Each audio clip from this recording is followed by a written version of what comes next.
Pernah nggak sih, setelah berjam-jam push rank atau fokus di sesi gaming yang intens, kalian tiba-tiba ngerasa, Rasanya adrenalin masih tinggi, tapi ada sesuatu di dalam diri yang ngerasa jauh dari ketenangan. Di channel gamer aku, Iyo, kita sering bahas strategi buat menang.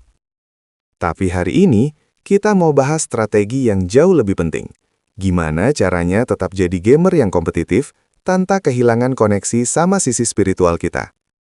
Bukan cuma soal bagi waktu, tapi soal gimana setiap sesi main kita nggak bikin kita lupa diri. Di video ini, saya akan bagiin teknik micro reflection dan gimana cara bikin sesi cooldown spiritual yang efektif. Yuk kita mulai. Tips pertama adalah teknik micro reflection.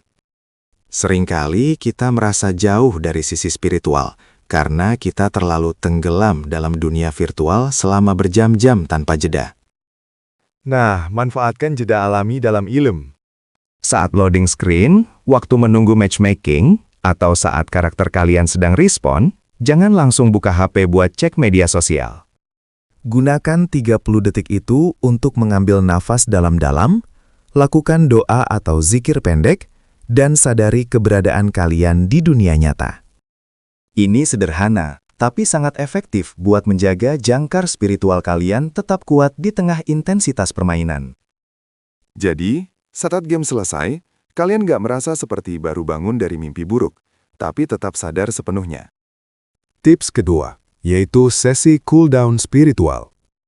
Kebanyakan dari kita kalau sudah selesai main game larut malam, apalagi kalau habis kalah beruntun, langsung lempar controller dan tidur dengan perasaan kesal. Ini buruk buat kesehatan mental dan kualitas tidur kita. Coba luangkan waktu 5-10 menit setelah mematikan PC atau konsol.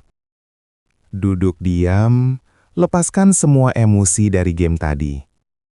Gunakan waktu ini untuk refleksi harian atau membaca kitab suci sebentar. Tujuannya adalah menenangkan sistem syaraf yang tadinya penuh adrenalin dan mengembalikan fokus kita pada nilai-nilai hidup yang jauh lebih besar daripada sekadar skor di layar. Ketiga, menetapkan boundaries atau batasan yang tegas. Kita harus punya waktu sakral yang tidak bisa diganggu-gugat. Misalnya, 1 jam sebelum atau sesudah waktu ibadah utama, jauhkan semua perangkat gaming. Matikan notifikasi dari Discord atau grup mabar di jam-jam ini. Dengan memiliki batasan ini, kita sedang melatih disiplin diri.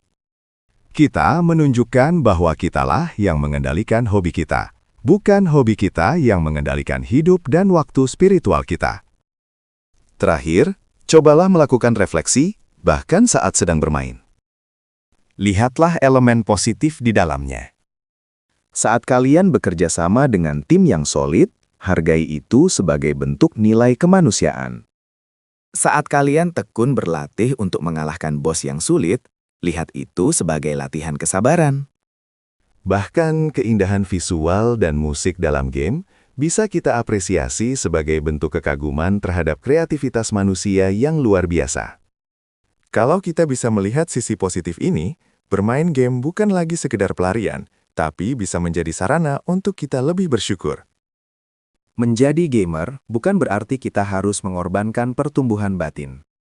Justru, keseimbangan inilah yang bakal bikin kita jadi pribadi yang lebih utuh. Dari keempat tips tadi, mana nih yang menurut kalian paling menantang buat diterapin?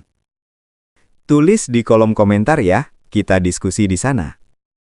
Jangan lupa like kalau video ini bermanfaat buat perjalanan spiritual kalian sebagai gamer. Saya dari Gemar Aku Iyo. Sampai jumpa di video berikutnya.